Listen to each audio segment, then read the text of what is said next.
a little jealous, guys. Take it away. No track, Larry, this size has ever played host to a starting field of $7 million. I called my banker. I said, you be watching because I want to borrow the money to buy one of these cars. This is just simply amazing. I just can't imagine being able to put together these kinds of drivers as well as these kind of cars. All right, the blind draw from yesterday will have Bob on the pole. He starts inside row number 1, the sports car veteran from upstate New York. And alongside the USAC stock car champion, NASCAR most popular driver on 2 occasions, Fred Lorenzen from Illinois. In the second row on the inside, the veteran sports car racer from Columbus, Ohio, Dick Greer in the green number 6. Outside, a 6-time U.S. national champion, Ed McCulloch, comes here from California. We move now to the inside of row 3, the veteran from Arlington, Texas, from USAC competition, Jim McElreath, 65 years of age, and Bobby Allison from Hueytown, Alabama, returns after 5 years of inactivity. And then it's Jerry Grant inside row 4, the sports car and IndyCar veteran, now living in Missouri. And outside, the winner of 1952's Indy 500, Troy Ruttman. He won it at the age of 22. And then, starting alone in row 5, Dick Trickle, formerly from Wisconsin. Now he lives in North Carolina. Now we ride with Jimmy McElreath, 65 years of age. He's in an exotic sports car this week. Last Friday, he won, or was leading a sprint car. Oh, look at that. Look who's here. Benny Parsons. You think these guys aren't excited? They all going to give here and get the scoop. They don't want to be left out. They I love Benny. Benny's quote. He said, take all the cars I've ever driven in racing, add them all together, and they don't amount to $750,000. I know. These guys are so excited. They don't want to miss a trick. They think they can learn anything. They're going to be here trying to learn, man. All right, and once again, we're riding the CarQuest Cage Cam is... Oh, look at that, Johnny Parsons. Johnny Parsons, in a couple of years, will be eligible. He's 48 years old right now. In a couple of years, we'll be looking for JP out there. There's a lot of interest from everybody, Gary. Everybody's really anxious just to know what's going to happen. What are these guys going to do? Once again, riding now with Jimmy McElreath, and Jim will start inside the 3rd row. This will be 10 laps on the oval. Now, this is the blind draw from yesterday. However, their finishing order here will determine the starting lineup for our second race, inverted. The winner here will start scratch. Boy, it's going to be neat to watch this start. Everybody's going to try to outbox each other, but we're going to find out who has remembered best how to do that. Pair of silver cars up front. Bobby Aiken on the inside. Look at that. He missed the shift. Aiken missed the shift, and they're all on the brakes trying to avoid contact.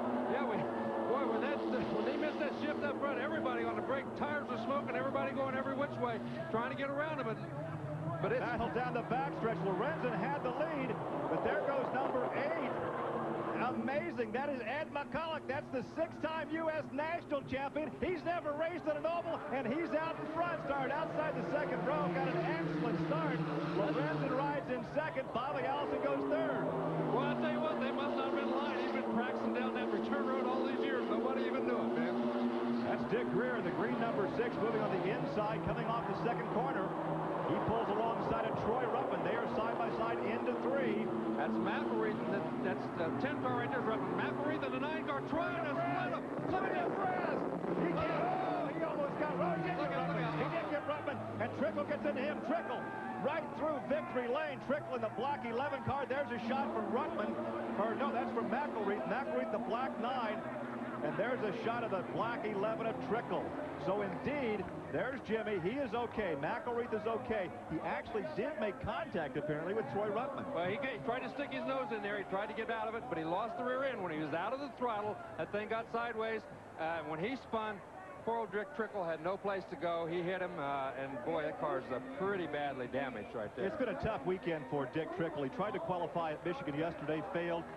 Then he comes in here for some practice. He goes back to Michigan to qualify today. He comes back to race tonight. He goes back to race at Michigan tomorrow, and he's testing IROC in Michigan on Monday, Tuesday, and Wednesday. Yeah. Let's take a look at what happens again as he tries to make it 3 abreast. He didn't really hit anybody. He just tried to stick his nose down there. When he saw he didn't have room, he tried to pinch it a little bit, and we did it. The back end just came around, and boy, they knocked down a lot of beautiful time work there. There goes victory lane. Let's look again. I think he does make... No, I don't think so, Gary. It looks to me like he was just right right there in the middle, and as he tried to go up, no, he lost the back end. He tried to correct, and I think he just spun. He just tried to correct that thing when the back end got around. But boy, look, I tell you, Bob Aiken did one heck of a job to stay out of the middle of that thing as he went clear to the back. Oh boy, he really cleaned out that checkerboard sign. Wow. Well, it was tough for Bob Aiken because he obviously had the great starting spot, missed the shift. He's been going well in practice on the oval, but it really wasn't meant to be. He's got his work cut out for him now as the car is headed back. Well, there's a look at Aiken, and you can see he's got some driver's side door. And let's go down the trackside to Dave Wilson. We're down here with Jimmy McElroy. Jimmy, how was it going for you? Now, what happened exactly? Well, the car was working real good, and I had to own it and get in the middle of those two cars. And I got up in the middle of them and just got things down a little bit and went around on me. Do you think you had a chance of getting up to the front there and showing him the fast way around the 5/8 oval here? Well, I was trying. Going back up to you, Gary and Larry. We just mentioned earlier he was racing that Legends sprint car race last Friday night. In fact, led the first half of the race, ended up finishing 4th at Knoxville. That's so right. From a sprint car to an exotic sports car. Yeah, Jimmy's been running every kind of race car imaginable for the last, I don't know, 30 years, I suppose. And he's not intimidated by any of them. He doesn't care whether it's a sprint car at Knoxville, Iowa, or $750,000 Jaguar. He's going to run that thing as fast as it'll go, and that's what he was trying to do. He just got a little loose, and the thing backed around on him and caught the other car. All right, call it again. He tries to make it 3 wide, doesn't work. Now, he pulled in there. He got a little pin. He got right in between them. The back end got a little bit loose. You're going to see the back end swing out. Then he lost the front end. He tried to keep from hitting the other car, which he did. But when he did, the back end just came around, and poor old Dick Trickle was just a victim of circumstances. Had no place to go. Bam, right into the fence. Then they make contact again. And Bob Aiken got into Trickle during that confrontation a little bit. And I think Dave is with Trickle right now. Dave? Sir, I am down here with Dick Trickle. Dick, if your trip in Fastmasters had been as long as your trip from the airport to the IRP, you'd been a lot better off, wouldn't you? We run a Raymond car over there for the, Factor Shows America people in the Winston Cup, but we run late because they had some rain over there, and the ARC race got over. We get an hour of practice later. So we run a late arrival here, but they waited his heat on us. But we won practice down here last night, more or less, and run real good. And, they drew 10 spots starting for me, which is the back of the pack. And, you can't, with 10 laps to go, you can't give too much. So I was making a charge up underneath, and one of the outside cars spun down and come across the track and, into my path, and I couldn't avoid him. So did it feel pretty good out there for you? Well, we just gotten a couple laps where we were getting sorted out, but last night in practice I run real good, so I think I had a good shot at winning this thing. You like the feel of the car? Really do, it's a terrific series. I talked to the guys, and, I'm really sad that I'm out of it because I think I was going to be one of the contenders to win the big one, and here we are with got caught up in somebody else's stuff again. Well, better luck tomorrow up in Michigan. Thank you. Back up to Gary and Larry. Doesn't that say it all in racing? You get caught up in somebody else's mess. Yes, you do. I've said before in this series, I think it's not going to be necessarily the fastest guy that wins this series. It's going to be the smartest guy. And the luckiest. And the luckiest. That's right. You have to be lucky, but you got to be smart. You've got to take care of your equipment, and you've got to be around when this thing is over with. But look who's leading this thing, Gary. I'm impressed. I was impressed yesterday. Now, he did take a couple of schools. He went to Bondurant School out at Willow Springs, and he's been on this track in a modified. But, hey, when a guy has his kind of experience in drag racing, we didn't expect him to be leading at this point. That's right, we didn't, but he's doing a fantastic job. Well, he leads, and there's a look at that silver number 7 riding in second. That would be Fred Lorenzen. And then Bobby Allison is third. Then it's Troy Ruttman and Dick Greer. Only 2 laps. We've got 8 more to go from Raceway Park.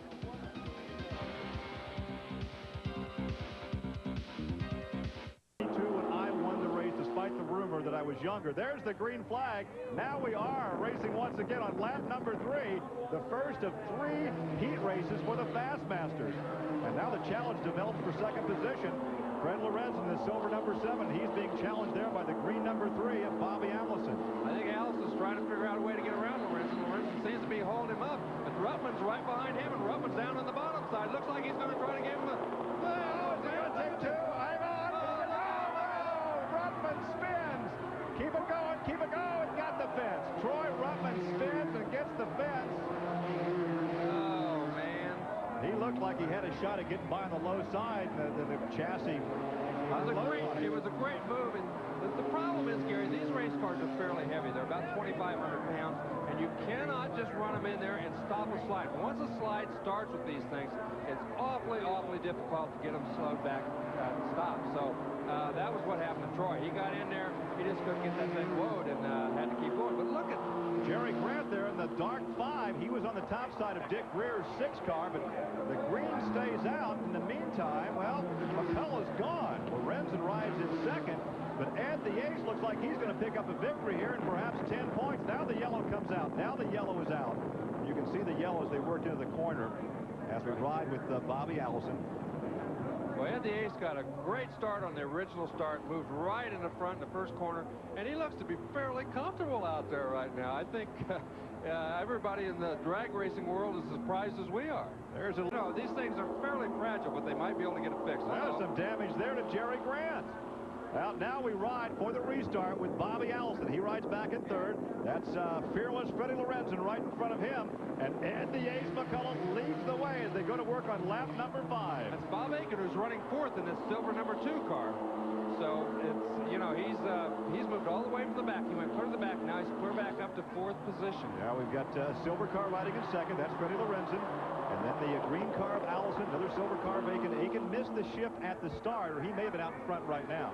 Yeah, he had a good starting position, but just missed a shift there at the beginning and went clear to last place. He's moved his way back up to 4th position. And he looks like he's real anxious to move on up a little farther, but I think after watching the last couple of spins, he's going to be very careful because he doesn't want to mess anything up with the last 2 heats. 5 laps down, 5 laps to go. What do you think of your Ace McCullough? You look in the rearview mirror, you see these guys behind you with 2 stock car veterans, and you've got a gap on them. If you're Ace McCullough right now, you're styling and smiling, boy. You're out there in front having a great time. You think this is great. I've been hearing all about these great oval track races all my life, and I'm blowing their doors off. And you just can't wait to get your shot in a few years, Bryce. But the gap remains status quo. And there again, Aiken takes a look to the inside. He wants a piece of Bobby Allison. Well, as you can see, all these cars are fairly equal. They're all still on the same straightaway. Bobby Allison, these guys haven't raced in a while, some of them, and they're having a little trouble figuring out a way to get past the guys in front of them. Aiken's dropped to the bottom. He's going to try down there. No, can't quite do it. He's still on the bottom, but he's a little leery of that less banking. As I said before, 10-degree banking at the top. It graduates down to about 4 degrees on the bottom. Down to where he's at, it's only about 6-degree banking. He just can't get the banking to hold it to get around. Now remember, 10 points to the winner of this heat race, 9 points per second, and will invert the start of the second heat race on the modified road course by virtue of their finish here. So Ed, if he wins this one, would have to start at the back of the pack. We look back and they're going to try 3 wide again down the straightaway. Don't do that, guys. Boy, they're getting off the race. Get brave. Allison sees that he had a chance to get under him. He moved down a little bit. Aiken was underneath him. Here we see Aiken. He's going to move down to the bottom again. That 2 car. No, can't quite do it. He just doesn't want to risk it. Well, the fast way around here is up on the high side, but to make a pass, you've got to run where the other guy isn't running, and right now that means low. Well, to try to equalize it, here comes the white flag out this time by Gary. Here, if you're going to do it this time, Allison's going to have to try it this time. White flag. McCall's got a good lead. He's not going to be beat. Well, right now, it's all his race to win. And he comes off the second corner, heads down the backstretch. The battle continues for third. Aiken wants to move up 1 spot. It's Lorenzen there in the silver number 7. He rides in second. Then the 3 car of Allison is third. And 4th is Bob Aiken, the silver number 2. There is the checker flag. What a surprise. The fans salute. Look at Allison. Oh, he tried it, and he finished third. Van Allison takes second. Allison takes third. Every straight racer in America is saying, "Let a boy, let a boy." And look at Davey looking on as Dad takes 3rd position after 5 years out of the cockpit. There's a look. Oh, look at the okay. He's waving to somebody, another competitor perhaps. And look at the smile. Look at the grin on Bobby Allison. I don't think any of us sitting here or at home can imagine the feelings that man and his family have right now. After all this time, he's just got his pilot's license back. He's just gotten back in a race car. This has got to be one of the most satisfying parts of his whole life, to know that he can do this again. Well, I understand that he has been taking a few rides with his Winston Cup car when they test that, and I wonder if perhaps he'd like to get back in the cockpit of a race car again. Look at this. Ed the Ace, he's won 6 times in the drag strip directly behind us. He's won the U.S. Nationals 5 times in the funny cars, once in top fuel, and I don't think anybody, despite how well he went last night in practice, would have believed that he would have won this first heat. I tell you what, he surprised me more than anybody yesterday. Even though he had that doggone EMOD out here last week and backed in the fence, he really surprised me. Here's the battle for second. Lorenzen, the silver number 7, but look at Bobby Allison. Pinches it a bit, looks to the inside. He needed another 100 yards or so, and he may have had him. Well, I tell you what, that was a great effort on his part. He knew that was the last lap. He saved it all up. He tried to get him. He just didn't quite get it done. Well, the banking wasn't high enough. The speed was not fast enough for the Daytona slingshot. That's right. what he was trying. That's right. The drafting wasn't good enough. That's exactly what happened. So once again, Ed the Ace McCullough takes the victory over Freddie Lorenzen.